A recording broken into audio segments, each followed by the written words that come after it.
stick, and everybody's like, what the heck is the coach doing carrying a stick? Does that make everybody nervous? No? Well, let me tell you a little bit about me, and a little bit about why I'm here, and a little bit about why I carry a stick that's got all kinds of color duct tape on it, okay? I am one of 300 coaches in the country that has an emotional intelligence certification. What is that? What does emotional intelligence mean? Parents, do y'all know what that is? Yes. Corporate America, it's overused, right? In athletics, guess what? It's never used, ever. And in athletics, it should be used all the time. Emotional intelligence is this: my ability to understand my own emotions, my ability to understand the emotions in other people, and the ability to understand the emotions in the environment in which I am in.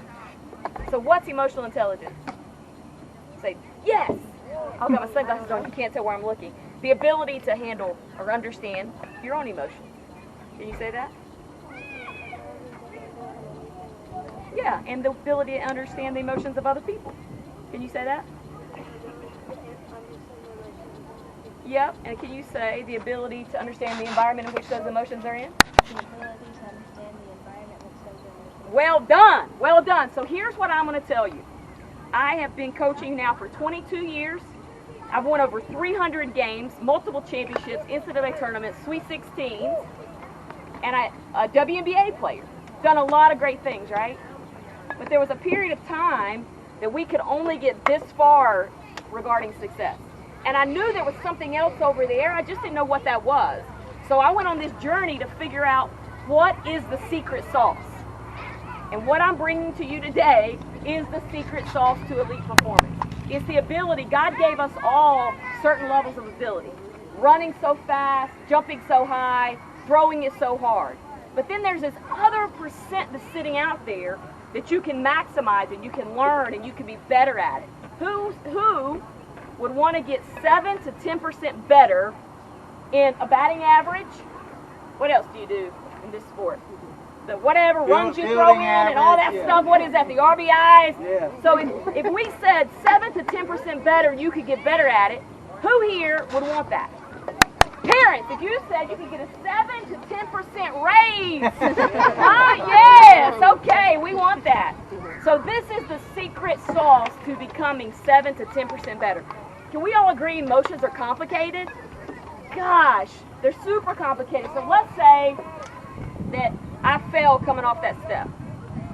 And I had to say, I was pissed off. Can I say pissed here?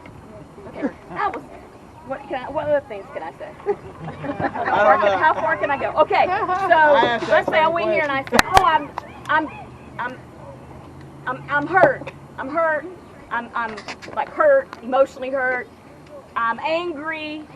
But really, what may I be? Embarrassed. But it's complicated. Because in the moment, I could act mad because I want to be cool, right? But when I get home and talk to my mom, I'm going to be like, I was mortified. It was so embarrassing. Emotions to get complicated. I'm going to help you understand a quick language you can use with your team. And parents, you should use it at home. Instead of saying those emotions, I'm just going to say I'm red. Because red could go all those emotions, right? And red means what to you guys? Ain't right. It's bad. Can we just use it that? Like, it's bad. So this is the chemical cortisol. What is cortisol? Have you ever heard of that? Well, your parents have, especially your moms. You know, mamas, we get this like belly weight kind of thing, and all these diet pills say we can reduce your cortisol levels. Have you seen that advertisement? That's because cortisol is 1,000 times more powerful than dopamine. What's dopamine? Green. That's why when you get on social media and you put a post, and it's retweeted and liked and commented, and you go, oh, yes, this is wonderful, right? But then someone puts one negative thing on it. What do? You obsess over the one negative, right? You can have 250 positives, but one negative, you lose your mind, right? That's because cortisol is 1,000. I don't care, you'll read 8 to 1 and 12 to 1 and 16 to 1. Let's just call it 1,000 to 1 more powerful than dopamine. So dopamine is happy hormone. Dopamine is green. So can we not say I'm happy, I'm excited? Can we just call it green? So in basketball, if I shot at 5 of 5, I would be green. And if I shot at 0 of 5, I would be red. So out here, what would that be for you guys? 3 home runs, Huh? Strikeout. 3 for 3. 3 strikeouts, right? You see the difference in this? And this is right at what the average norm would be. In college basketball, that's right at a 3 or 5%. Okay, I need a volunteer. Oh, I got a stick. You guys better come on up here. Come on, let's go. Let's go. All right. So now that you know the colors, and tell me again what the green is. What chemical is it? Dopamine. What is the chemical of red? Cortisol. And which is more powerful? Right, so what do you think we need to do? Reduce the negative, right? Let's reduce the red, maximize the greens. Are you ready? All right, here's what I'm going to ask you to do. Just stand right here. Right? I need you to pick 2 other teammates. Maris. Come on, Mary. Charlie. Come on. Yeah, Charlie. Let's go. Let's go. All right, you're right in line and behind. Y'all didn't have to get up. I thought you wanted to shave. We're messing y'all up. Okay, here's what I'm going to ask you to do. I want you to listen very closely to the instructions. Everybody with me? Listening to the instructions? I want you, one at a time, to jump over the stick, then get in the back of the line. Okay, ready?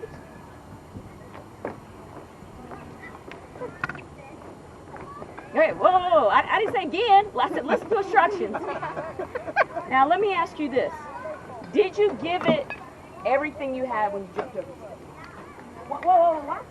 Why would we not give it all we had? It's not a challenge. How do you get it's not a challenge? Well, I asked you to give it all you had going over the stick, and there was $1 million underneath it. If you gave it everything you got, eventually you get $1 million. But because it wasn't a challenge, you just did it. Because that's what we do in life. What do? You're supposed to be at work at 8. What time do you show up? 30 seconds till. Keep showing up 5 after, what happens? Because that's basic. Isn't it basic? What if you didn't do everything that everybody else does, the rest of the 97% in the world, and you chose to, no matter what you were asked to do, if it's the most simple task ever, or it's the most difficult task in the world, you did the best you could do, and you gave it all you got. Where do you think that would take you next, top recruits? Where would it take you? You would be able to go anywhere you wanted to go, do anything you wanted to do in life. Why? Because you wouldn't be like everybody else. Because what does everybody else do? The bare minimum all the time. So number 1 rule, are you ready for it? Here's your first rule. No matter what you're ever asked to do, here, school, home, you give it everything you've got. But to do that, you know what you got to do? You got to take your cool jacket off. You have to, what is a cool jacket? Allie, what's a cool jacket? Oh, it's that jacket I put on when I want to make sure everybody knows what? What? Oh, yeah, because I'm going to post it on social media, right? So I'm going to make sure everybody knows I'm cool and how many friends I got. Guess what? To be successful in life, you got to rip your cool jacket off. I walked in here rolling a suitcase and carrying a stick. I don't got no cool jacket, right? But I got $1 million in the bank. What about that? You think that's true? It doesn't matter. It sounded good. All right, back up. Now I'm going to give it to you again. Here's your instructions. I would like you to jump over the stick. And then, oh, now we're moving chairs. Okay, now we're moving chairs. Jump over the stick and then get in the back of the line.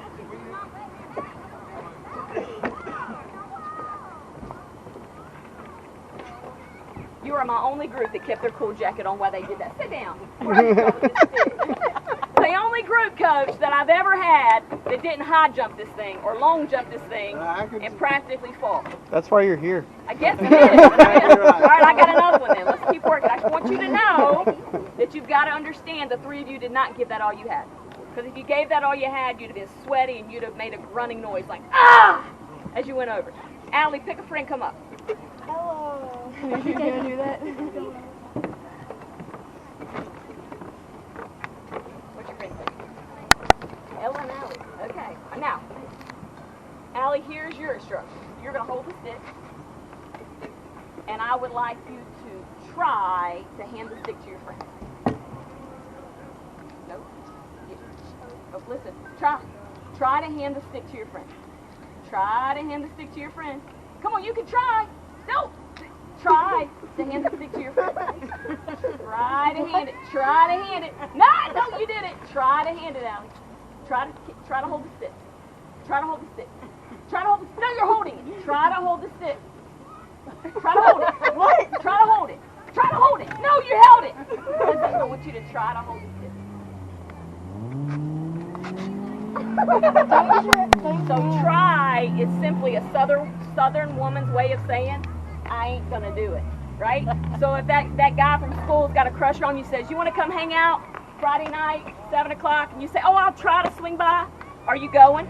Heck no, you're not going by. But if you say 7 o'clock out back, I'll be there, and you say yes, you'll go. Or you'll say, no, I won't. It's the same when you say, I will try to get in the batting cages on Saturday. Coaches, you gonna have to go open the batting cages? Heck no, you ain't coming to hit, because you're gonna try to make it. You have to be definitive in what you're gonna do. Yes, I'm gonna go to the batting cages. Yes, I'm handing you the stick. Or no, I'm not handing you the stick. But when we try to do it, Allie, what does that look like? It looks silly. It looks silly when we try to do something. Who can give me an example of things in their life that they've tried to do? What? The laundry. Where's your mom at? They tried to fold those clothes, but they're still in the dryer wrinkles. Who else has something they tried to do? Tell me. Cook. What happened? Still hungry? She made a mess. Yes. Who else tried to do something? Get up early.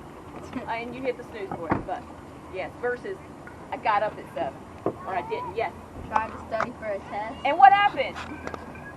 I didn't study. Many times I put the book under my pillow thinking osmosis was going to work. Okay. All right, have a seat, y'all. That was great. I appreciate that. So your 2 mental rules today.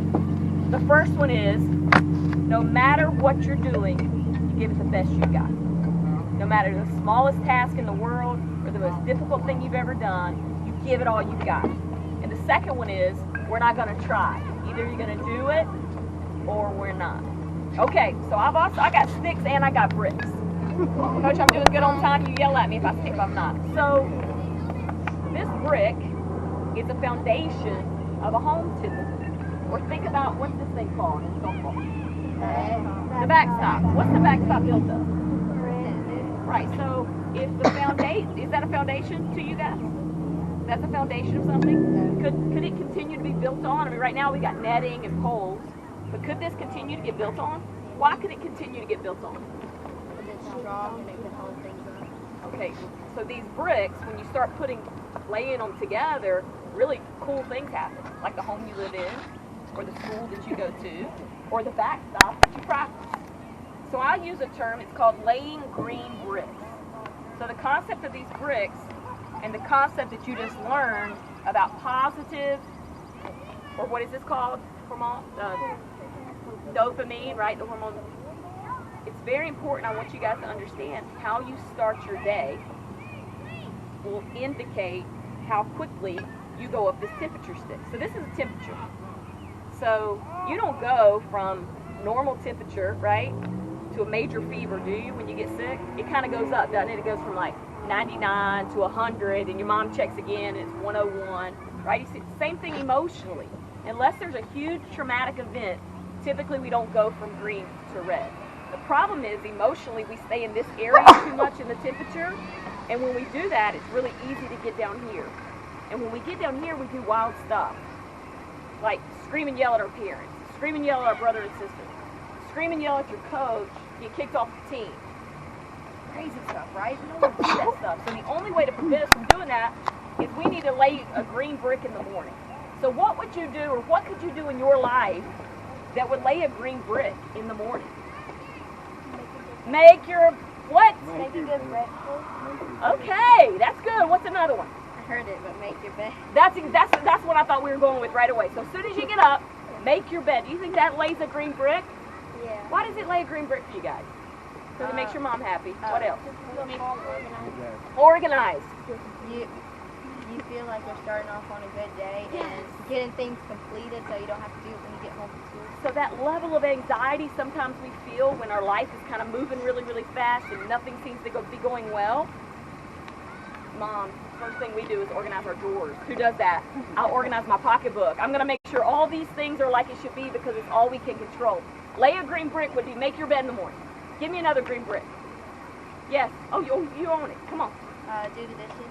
Oh, you get dishes the night before or breakfast dishes? Right. Just like, look. Yeah. You want to straighten up the house. I call it That piddling. counts. Straighten up the count. Straighten up the house. Yeah, so I piddle. I swiffer, right? And the more nervous I am, the more I swiffer, and the more I find things that need to be wiped down. Okay, so that's green bricks. There's something that you're gonna say you're gonna do, like if you say you're gonna get up early and you do get up early. That's a green brick. You got up on time, so we're not rushed. Coffee for me in the morning is a green brick, right? Who else has another green brick? You leave for time. You leave on time to go to school.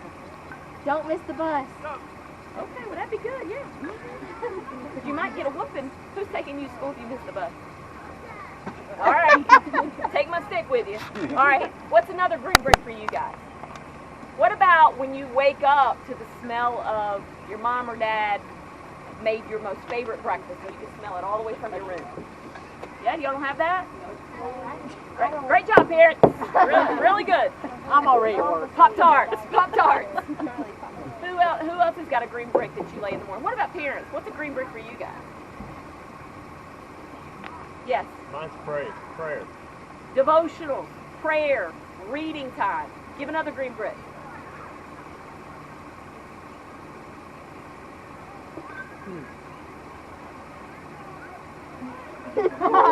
Mine is a quiet office. Okay. Going in, because I go in before everybody else in my office to have a quiet time to get things started before everybody else gets there. Yes. So Well, I would say- do candles and lamps at the office for the exact same reason, because you kind of set that green mood Yeah. before the chaos starts approaching you. And just having a plan for the day. Like being, we talk about organizing your pocketbook, is having your day organized. So as we do all of these things and we become an elite performer leaves nothing to chance ever. So sometimes that means you got to lay your clothes out the night before to lower that anxiety, right? That may mean to make sure we're already on our grocery shopping, so we're ready for the week of whatever that looks like, meal prepping. So as you start doing these things, you guys see how this green will raise up? So then when you have that one negative, give me something that would be a red brick for you guys. Yes, well you're, okay, bring it up. Your teacher's kicking you out of class. Whoa! Who would do that to you? Oprah, what did you do? Nothing. No, come on now, look. Move on. You did something. What do you think? Being late. Okay, what else? Dog waking you up barking. Okay, what else? Like that kind of dog. Okay, what else? When you forget to do your homework. What? Elite performers don't get kicked out of class, forget to do their homework, or go late anywhere. Yes. Forget to charge your Chromebook. You didn't forget to charge that cell phone, did you? Oh, that's right. Forget Never. to charge your Chromebook. That would be a red brick for most of you, right? What were you going to say? You had one, yes. I said the same thing. Keeping like your phone on. Like if you wake up and it's dead. Okay. So we talk about in our training a lot of the things that you guys just listed that are red bricks. We call those mishaps. And so we want to create mishaps and we want to create solutions. So a solution to forgetting to charge your Chromebook may be what? Charging it the night before. Charge the night before, and every day you charge it at the same place, right? With the charger is already plugged into that outlet, so we're not going to forget that. What was another red brick that you guys had? Late for, wake up late, is that what you said? Or what would be a way that's a mishap by waking up late? What's a solution that an elite performer would do to make sure that that didn't occur? Set 2 alarms, right, there you got it. So what we want to do is we want to limit the amount of red bricks. Can we limit a lot of those with some of these mishap solutions? Are there some that you cannot? Sure. But the ones that you can control, you want to make sure that you guys are controlling that right away. Okay, any questions about red, yellow, or green?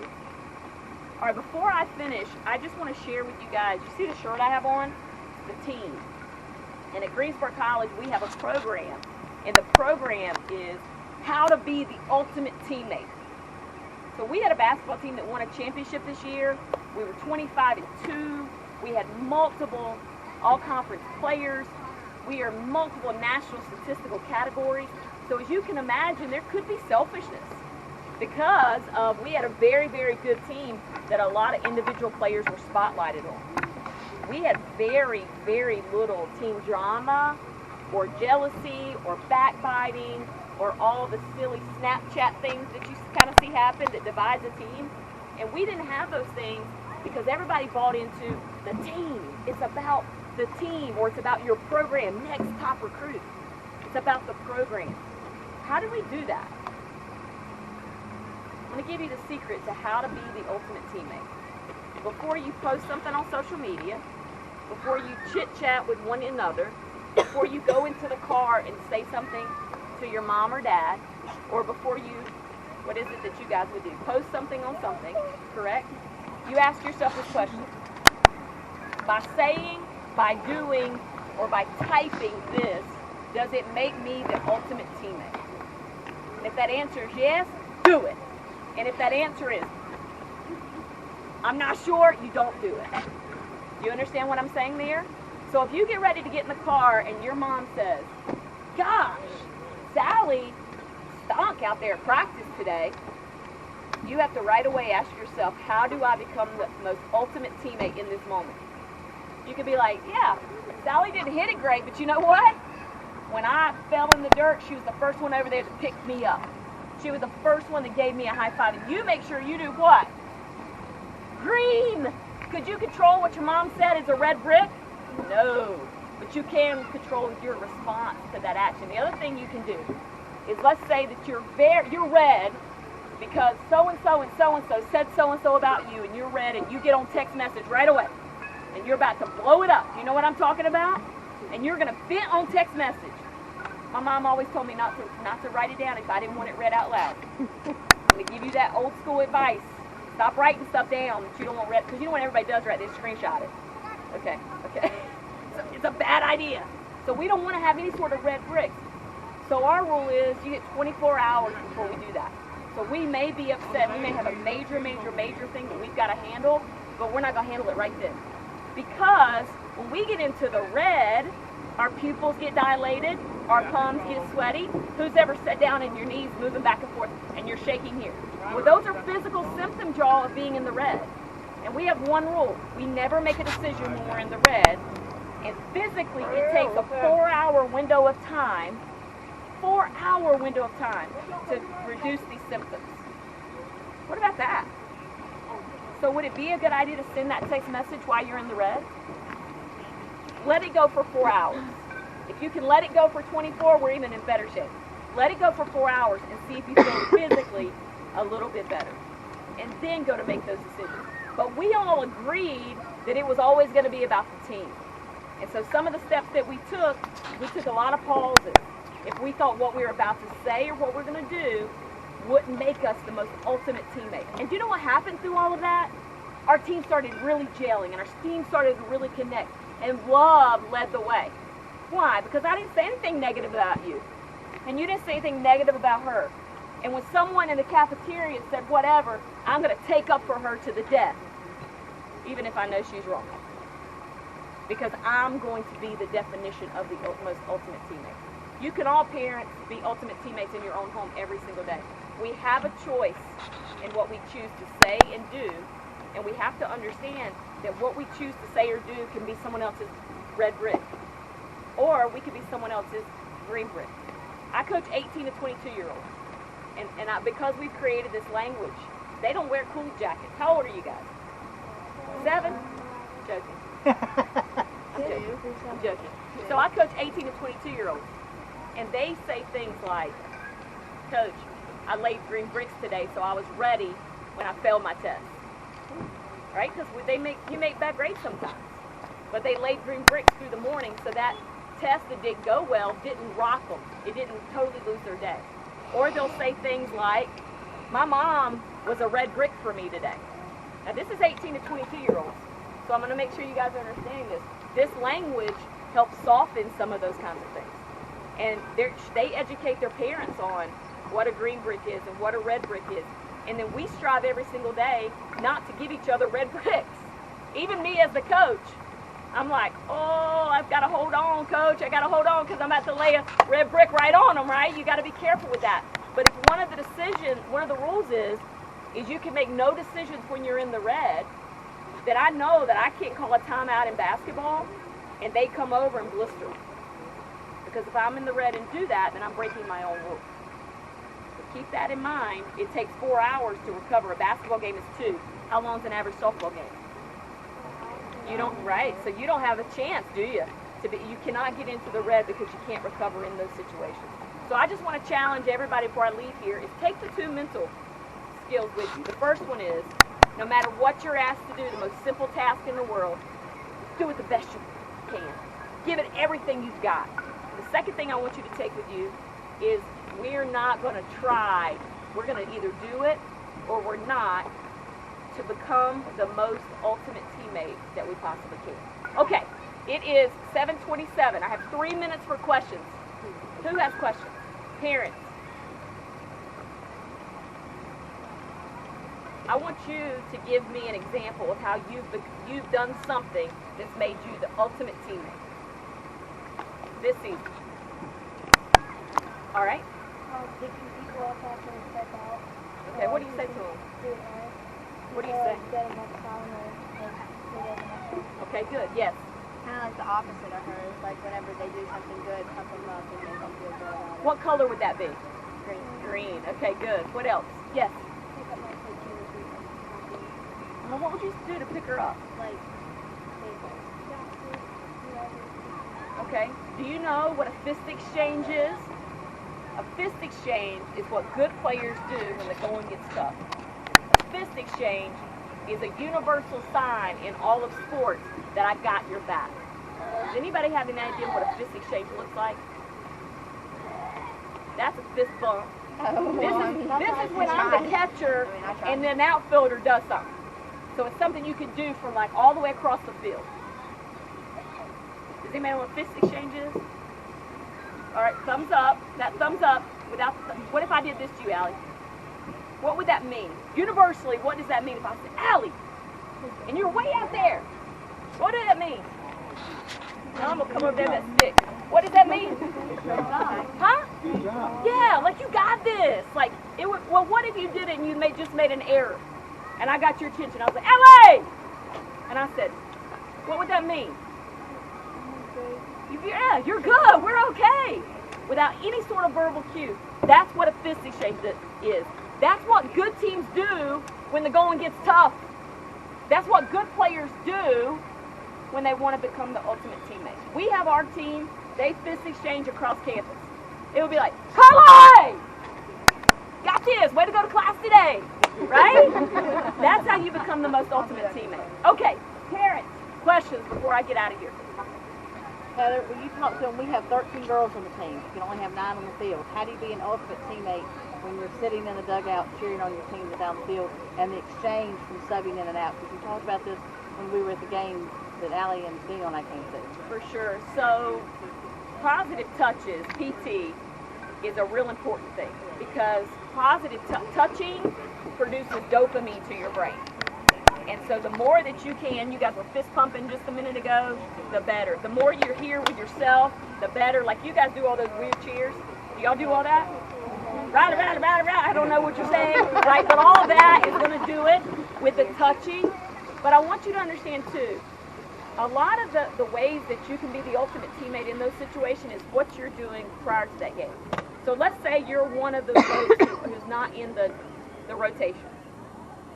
Working out incredibly hard when you're not at practice, working out incredibly hard at practice, making the other players better when you're in that practice environment, giving it, remember this, full jacket off and give it all you've got.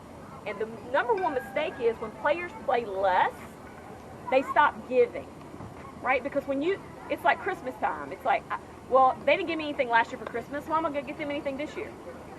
You're going to get them something because you're going to be the ultimate teammate. So the more you give to the game of softball, or the more that you give to this team, and you're not getting anything back, it becomes like a heartbreaking red situation to continue to give, doesn't it? Feel that way? You have to understand, the game owes you nothing. You must continue to give. Like, you're jerks to your parents. You do know that, right? Like, aren't they? Aren't they? Yes! Oh my gosh! You know how I know you're jerks to your parents? Because I was a jerk to my parents. Right? And so was your parents and jerks to their parents. And guess what? They still give to you. They still love you. They keep giving and giving. And that's what you've got to give to the game of softball so you can learn how to do that. That's how you have to give to your teammates so you can learn how to do that. And I promise you this. If you'll continue to give when the game's giving you nothing, eventually you'll continue to dig and dig and dig, and then you'll have $1 million that's going to be under that field. It'll be $1 million. The problem is people stop digging because they stop giving. So the digging is an analogy I'm giving you about giving. So you want to every single day come and dig.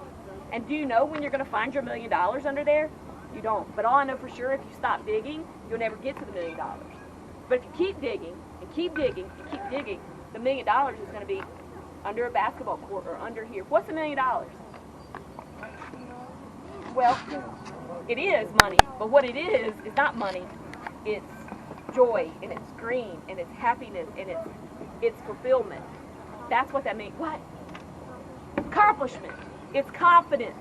It's memories that you'll never, never, never, never, never forget. But if you stop digging, you're never going to get to those moments because you have your eyes on yourself. The key in sports is to take your eyes off yourself. And when you can learn to take your eyes off yourself, that's where the true joy lies. And I can tell you without question, every sport's the same. If you stay engaged and you're into the moment and you're like literally, you're not thinking about the future, where you're going to go and get a milkshake. You're not thinking about the past, what happened in the last practice, but you're sitting right here into this moment and you're engaged in the game. When that coach says, hey, you're up, let's go, let's bat, let's go, you'll have a great at-bat. But if you're chilling out and you're thinking about yourself and your eyes are totally on you and then your opportunity comes, guess what? You won't be an elite performer. You'll underperform in those moments. All right, I have one more thing I want to tell you about. Who's got an iPhone? So, good. Okay. So, tonight you had a notification, probably your parents did, that said, ding, softball practice at whatever time, right? And then you're probably going to have you probably got something else tonight, right? And it's going to ding, you've got Heather Macy coming to speak at 7 o'clock. Right? And then in the morning, parents, you're going to have ding, 9 o'clock meeting, ding, 9:50, Zoom, ding, 10:30. Everybody's got them, right? 15-minute notifications that come onto your phone. And the majority of us see those as events. Got another event. I got this Heather Macy at 7. I got an event. What you need to see them as is opportunity. Because when you see every meeting, every practice, every guest, as an opportunity when that dings, you'll treat them different, you'll approach it different, and you'll gain more value in the exchange. Because life is really, you know what life does? Life sucks.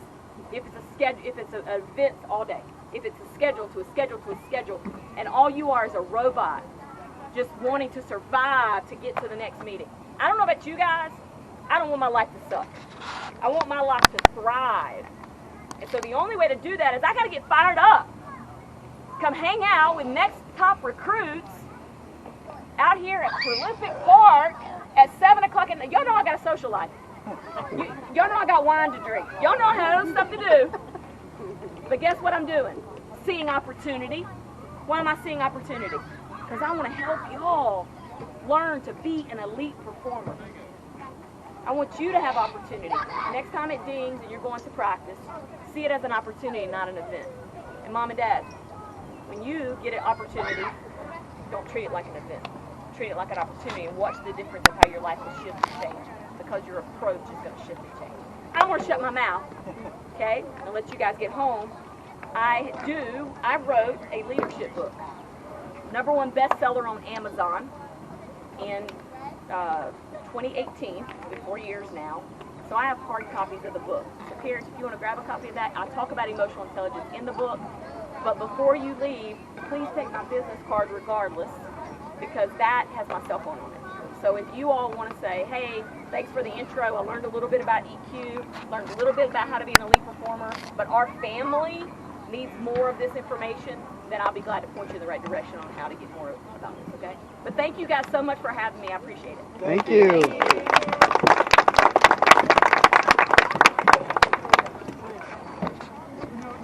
What do you have to do? Which Huddle or one is your something? car? Huh? Which one is yours?